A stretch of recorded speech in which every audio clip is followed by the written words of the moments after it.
What is going on, people? Champions League final preview right here, right now. Firstly, I want to do the housekeeping. Smash the like button and subscribe if you're new. And let's get through this thing. First of all, a little bit of breaking news right now. Well, not breaking news. This happened about 18 hours ago.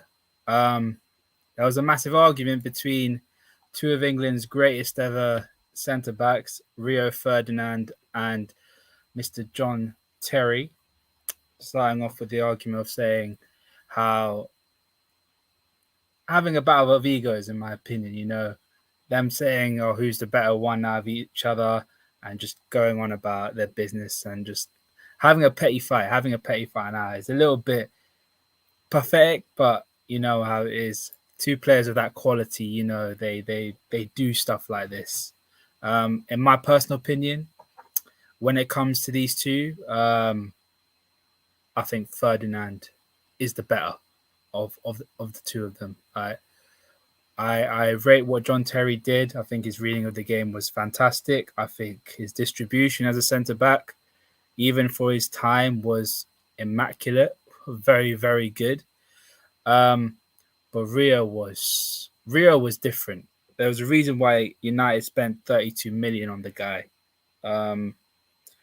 What he could do that John Terry couldn't do, and I think that's a big one. Not only was he good with his feet, he would drive forward with the ball. He's very good with the ball at his feet as well.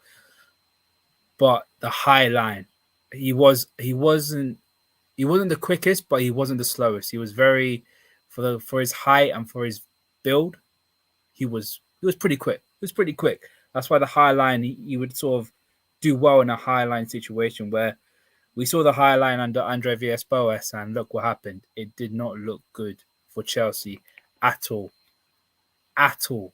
I think they were sitting around about 12th or 11th at the time. So just a quick thing, I think, is a battle of egos. I think Rio Ferdinand is just about the better defender.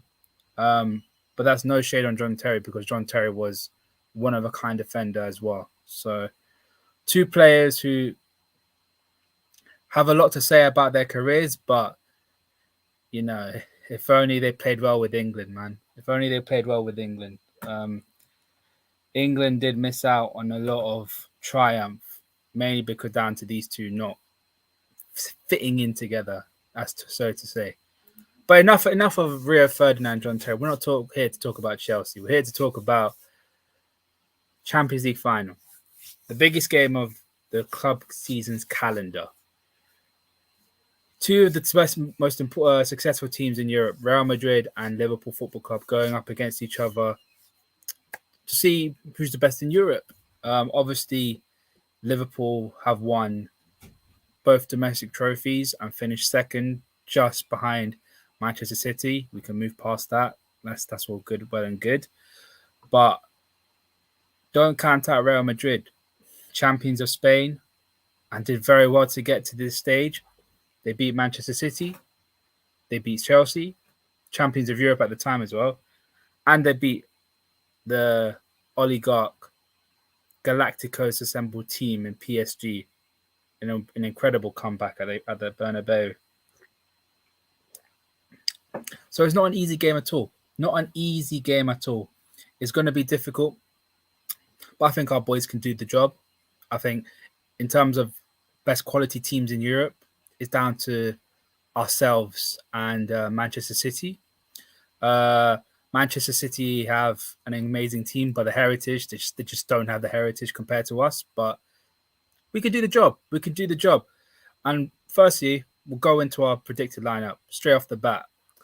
So I can zoom in a little bit closer so you can see the names. Yeah. So in goal, I've got Alisson Becker. For me, player of the season and arguably the best goalkeeper in the Premier League and arguably the best goalkeeper in the world, in my opinion. That's for sure. That is for sure. Secondly, I know this caused a little bit of controversy. A lot of people said that maybe Tsimikas deserves a shot, but not for me. Robbo, captain of Scotland, led them in the Euros. I think he's going to be massively important as well. And then we got a backline of Van Dijk and Konate, in my opinion, up against Vinicius Jr. I think Konate's physicality, his speed, his strength is going to be important up against him, especially with this man, Trent Alexander-Arnold, bombing forward, up and down, up and down. And then midfield, thankfully, Klopp has come out and said Thiago and Fabinho are fit to start the game, which is very good news. Having someone of those two qualities, it will be a massive benefit. And Henderson, people will say Keita to come, but Keita has this thing against Spanish teams. He just doesn't show up against Spanish teams. And Henderson, look, captain, I think he needs to be on this pitch and start leading these players, especially in a game like this.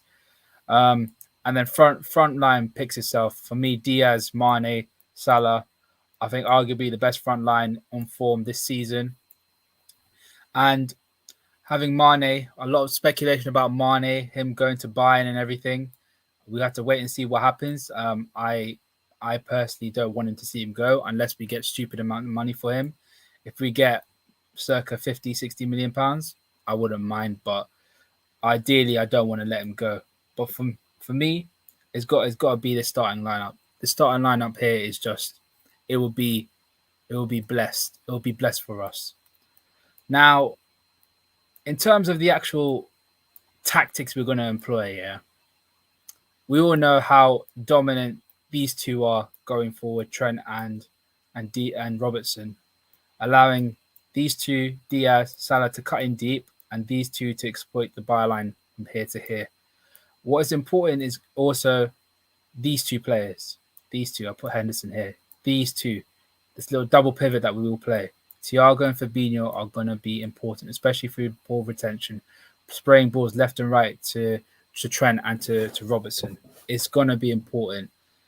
And obviously having Van Dijk and Konate with the speed and the intelligence that they both have, I think will be good up against in defensive transitions when we end up losing the ball in certain situations. But for me, it's night and day. It's night and day. We've seen this formation work so many times, especially with the high line that they do like to play.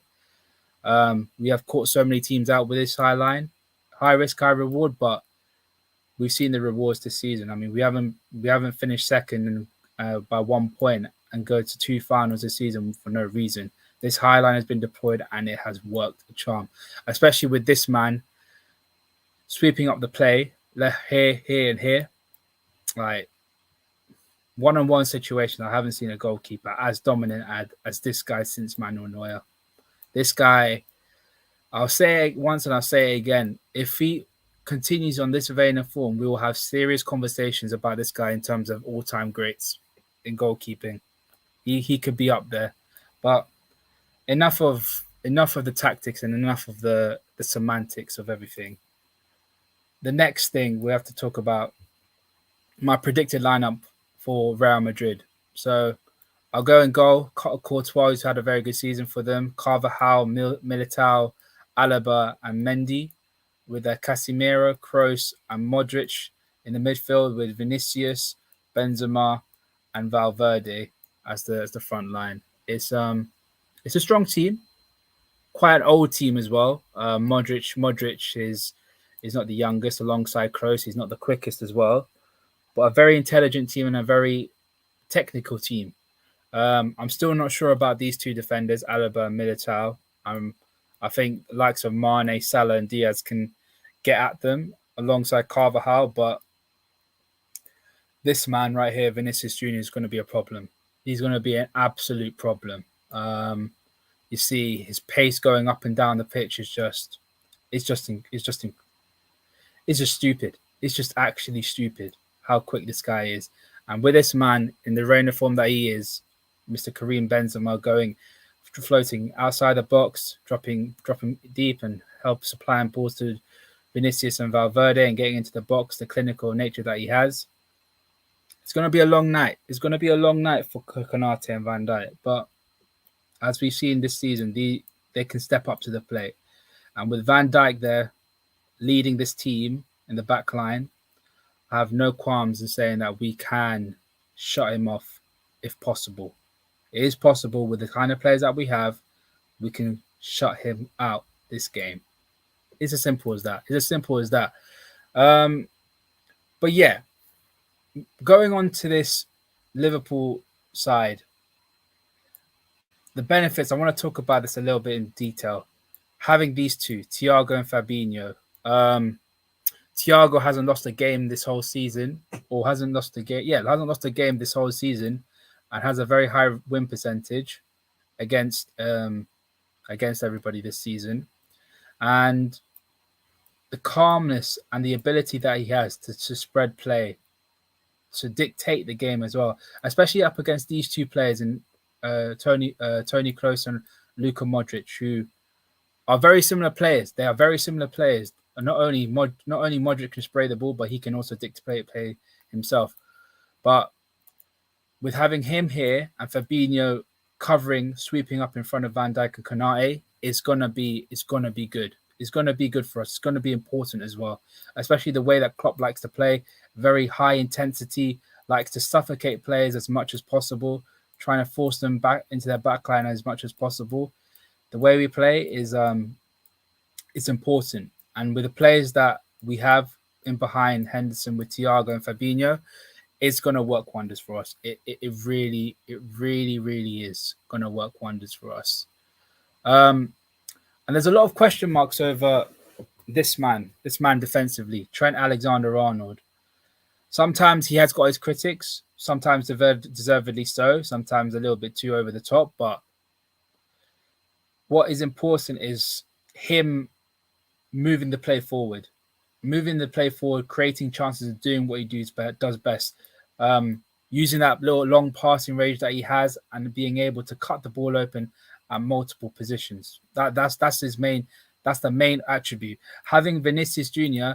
to be covering, pushing backwards with Trent is going to be important. Try and get him away from our goal is going to be important for us. And the quality that Trent Alexander-Arnold has, I think, is going to be good for us if we can just force them back as much as possible and don't give them a lot of space, especially when they lose possession. If Trent is up here, Fabinho can slot in here and Thiago can slot in here. And if there is a ball where Benzema does like to drop deep, Henderson can mop up here. So it's important that all our midfielders are switched on at the same time. It's going to be vitally important for us. And another important player that has to be mentioned is this man in the right wing, Mr. Mohamed Salah. Been talking a lot recently. Been saying that he's wanted Madrid at the start of the start of the City game, the semi-final.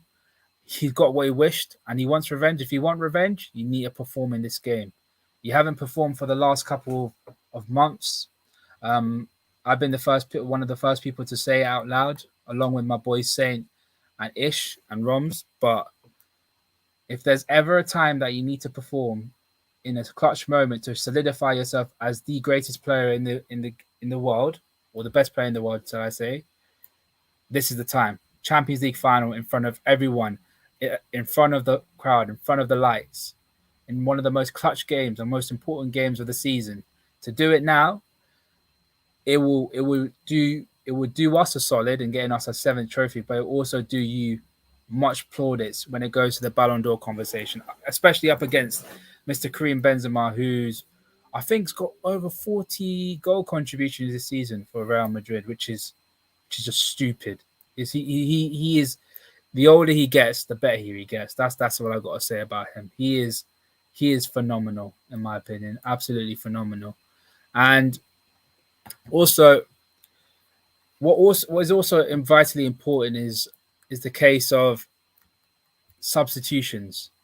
I do think when push comes to shove and Madrid want to make a substitution, if the thing will actually allow me to make a substitution if I really wanted to. Okay, it's not going to work. The most likely person to come off is Mr. Tony Kroos. Kroos ain't got the legs anymore. He's getting older, and he's not the kind of player that can last for a full game. So the person to come on for him will be Eduardo Camavinga. Camavinga is a very, very talented player. Everyone knows how much of a player he is, how important he is to the Real Madrid system. and also how dominant he can be. He can be one of the most dominant players in the game at times. No doubt about that. The way he can drive with the ball, the way he can what's it called? The way he can dictate play as well for his age is absolutely incredible. Um, so having to shut him off is gonna be a tricky situation for us. But again, we've got the players to do so. We've got the players to do so, and that's the most important thing for us. Having to shut down these players will help us win this game. But like I said, I'm saying it on a piece of paper. It's gonna be easier said than done. Um, Big up Pablo. What you saying, man? All good, all good. I'm nervous for tomorrow. It's gonna be a tough game, but I believe in the boys. I believe that they can do their job. I believe, but it is what it is. We have to. They have to show up. We haven't won the league this season, unfortunately, but I guarantee you, if there's ever an opportunity to show up, Champions League final, probably the best way to do it, man. The best way. But yeah, that's pretty much it when it comes to sort of Liverpool's the way we can shut down Madrid. But what I want to talk about is also these two centre backs, Militao and Alaba. Like everyone knows, Alaba's not a centre back in my opinion. Alaba is a fullback. The way he drives forward with the ball and his distribution, he's nowhere near the quality of a centre back that is of Real Madrid standard. It's as simple as that. Alaba is a decent defender, but his best attributes is moving the ball forward and being able to use that left peg. And him playing a centre back, it will limit him quite a bit, in my opinion. And having the likes of Mohamed Salah and Sadio Mane going up against these two, and obviously Luis Diaz, the way he can stretch the play, he I think it's going to be a tough night for them. It's going to be a properly tough night for them, especially alongside a man like Militao, who's I don't know what to call. He's like a dog. He's like a dog chasing cars. Like he doesn't know what to do. Like whenever he sees something, he wants to go. He wants to go and get the ball. And if Luis Diaz gets behind Carvajal in these areas, and Militao has to and goes up against him, leave space for Sadio Mane to do his thing. And having these situations again, it will do wonders. It will do wonders. It'll be like slicing butter. It'll be putting a knife through sliced butter. It's gonna be a tough night for them. But the most important thing is their ball retention with these players is incredible for me. For me, it's incredible. For me, is one of a kind. Um, and that's why I start Bobby Rams. Bobby has the IQ to trick. You do say that, but like I said, I put this formation up here again. Like having Diaz.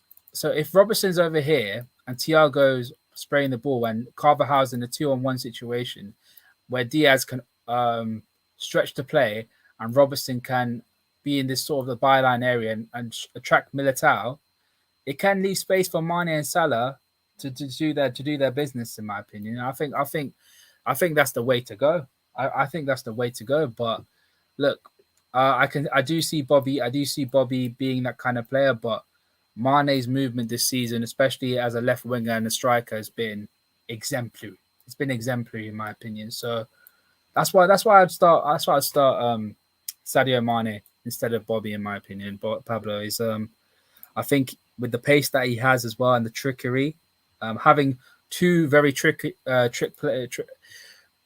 very skillful players with the ball, I think it will trouble them. It will trouble them a lot. And that's why I think I'd start Sadio over them.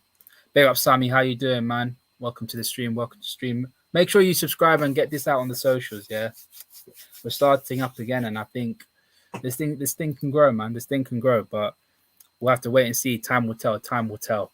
But yeah. Score predictions now. Look, it's gonna be one of them. is going to be a very entertaining game for us. It will be end to end, in my opinion. The attacking quality that we have with Karim Benzema, Karim Benzema, Vinicius Junior, and Valverde, Camavinga, Modric. They've got quality players, but we've got quality players ourselves. Like we've got Diaz, Mane, Salah, and even off the bench, Firmino. And you know what it is, man? Origi, the Lord Divock Origi. If there's ever a time you need a goal and it's a final, bring on the Lord Origi, man. He knows what to do. He knows what to do, Mr. Clutch. Mr. Clutch, as I like to say. As a Madrid fan, I'm hoping we're still in the game when Camavinga. That's the main thing. That's the main thing. One of your best assets is, if I couldn't get the thing to work, but one of your best assets is taking off Tony Kroos, who's a very technical player, and bring on Camavinga is the way to go for you lot. It is. The way Camavinga can drive with the ball, especially with tired legs like Henderson, Fabinho, who's not very good in transitions, and Thiago, it's gonna be tough for us, especially in like the 60th, 70th minute where we're going full intensity, full blow for blow for blow, and these guys are panting and struggling. Camavinga coming on, it will be very tough. It'll be very, very tough. Is Divock still injured? From what I've read and from what I've heard, I haven't seen anything saying that Divock will be injured, in my opinion. I don't think Divock is injured. I think he may have a little slight niggle here and there in his knee, but it's the Champions League final, and I want to get every last juice of any player that is leaving, whether it be Mane or whether it be Origi. I want to get as much juice out of everyone as we can possibly get. So if he is slightly injured, but we do need a goal, I don't care. I'm playing him. At least give us an option. He's a different option from what we got. And having him on the pitch and the history that he has in this competition, nah, I'm not letting him sit on the bench and do nothing. Not for me. Not for me at all. But yeah, going back to score predictions, I will go for a Liverpool 3-1 win. I think Mane will score. I think Mane will score and Salah will score. They do like to score, and they both scored in the Champions League final. And I'm going to go for a little bit of a curveball. I think Van Dijk will also score as well.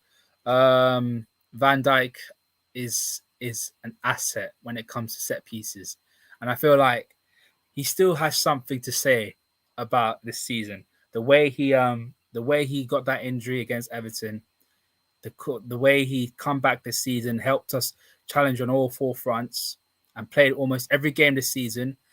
I think he's going to have one more say on this season before it ends. So for me, 3-1 win. I think Benzema will get a go. I think Benzema is inevitable.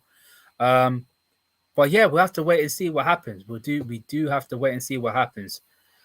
What if Tchouameni's already picked Liverpool and just baiting Madrid fans, just like Mbappe did, and then straight after the final, they're not. Look, Pablo, we do like to criticize FSG and Liverpool and the way they do their transfers. One thing they're very, very good at is the timing of their news. Like as soon as we lost the final against Madrid in Kiev, the day after, Fabinho signed for Liverpool for 38.5 million. They are the best thing that they do is their timing. Timing is everything. And these guys, when it comes to announcing a transfer, announcing a player contract, except for Henderson and Phillips, obviously from last season, they are the best at doing it. They are. If they did do that, that would be a proper kick in the teeth for Real Madrid, and that would be a double L for them. First Mbappe, now Tchouameni rejects them for different clubs or their own purchases. Bro, it is one of them. It's just one of them. But I think we'll wipe them, Rams 2-0. You think we'll get a clean sheet? I wouldn't say clean sheet, man. I really wouldn't, because of the fact that we haven't been that great defensively. I'll say we still going to concede one goal and the quality that they have. But 2-0 is a shout. Is a shout, and it'll fit well with my agenda with Ali, man. It will. It really will. Big up, Dinesh. How you doing, man? we're just gonna wrap stuff up here. It's gonna be another quick one. But wouldn't be smart though, Rams, like hyping it up for Madrid and then him signing him to Liverpool. Would that break the news with Liverpool winning the champs too? Hopefully. I don't know about that. I think is one of them where I don't think Liverpool really care about Madrid that much. I mean, the PR team, they don't really care if he's looking at Madrid. It's all about if he wants to come Liverpool, he comes to Liverpool. If he doesn't, we have to look for another player of that similar caliber. And everyone knows my thoughts on Tchouaméni. I think Tchouaméni is the perfect player that we need. I haven't watched a lot of him though, so don't take my word for it. But the stats say, and the clips and the games that I've seen him play, he's the player that we should get. I said it on Monster Stream. I think he is reminiscent of Michael Essien. The way he moves the ball, the way he reads the game, the way he the amount of experience that he has at a young age, and he's also won a international trophy for France, even though it is a minor international trophy, it's still a trophy. So I really like the look of him. I really do like the look of him. But if we don't get him, so be it. There's so many other players that we can get in that similar position. Just make sure it's not an Italian player, because our history with Italian players, not very good. Not a very good history, but we move. Dinesh also thinks it's a 3-1. I also think it's a 3-1. I think 3-1 will be the score. It could be a case of another 0-0 and we end up going to another extra time penalty situation, which ideally I do not want. I do not want another situation where we have to go to penalties again. It's going to be peak for me. It will really, really be peak for me. I haven't heard about this Kone person. I haven't heard much about him. I don't even know. I haven't watched a lot of him, but like I said, there are many players that are very similar to Tchouaméni, which I think Liverpool are capable of getting. Is Kone on one of my players on my list? No. Actually, I on my list right now. The players on my list were Tchouaméni, Frankie De Jong, Sandro Tonali. Even though I said I didn't want an Italian player, I did pick an Italian player. Sandro Tonali, Konrad Laimer, Yves Bissouma. I think that's it. Tchouaméni, Laimer, Bissouma, Frankie, and yes, tonight that is 5 players. Yeah, so those are my 5 picks for being my centre midfielder to cover for Henderson. And look, if we do end up going into the summer, finishing the summer with a backup right back, a centre midfielder, and a forward without any major losses, I think that'll be the ideal window for us. But again, with the looks of things with Mane, I think we're going to have to prepare for some major losses this summer. So it is what it is. We move. It's the Liverpool Football Club, isn't it? I don't want pens. I know I don't want pens as well. On the terrace, when I went to the terrace for the FA Cup final, my God, it was so stressful. It was really stressful. I couldn't handle it. No way. Not again at all. Is the Gravenberch news official? Yes, I think it might be done. The reason why we didn't go for him is because of Mino Raiola. Before his passing away, a lot was said about Liverpool Football Club from his camp, and that's why we sort of moved away from Gravenberch. But I would have loved Gravenberch at my club. Very reminiscent to Vieira. Vieira and Rijkaard, very technical, but also very dominant and very aggressive in his tackling and his defensive ability. I would have loved him at Liverpool, but it is what it is. But yeah, that's pretty much it. I think we covered most things in particular. We covered Liverpool, we covered Real Madrid, a little bit of Real Madrid. And yeah, let's hopefully we can move on to Paris and make sure it'll be number 7 for us. So again, thank you for watching. Smash the like button, subscribe if you're new. Get this sent out on the socials, and hopefully we'll see you again when Liverpool have won number 7. Peace.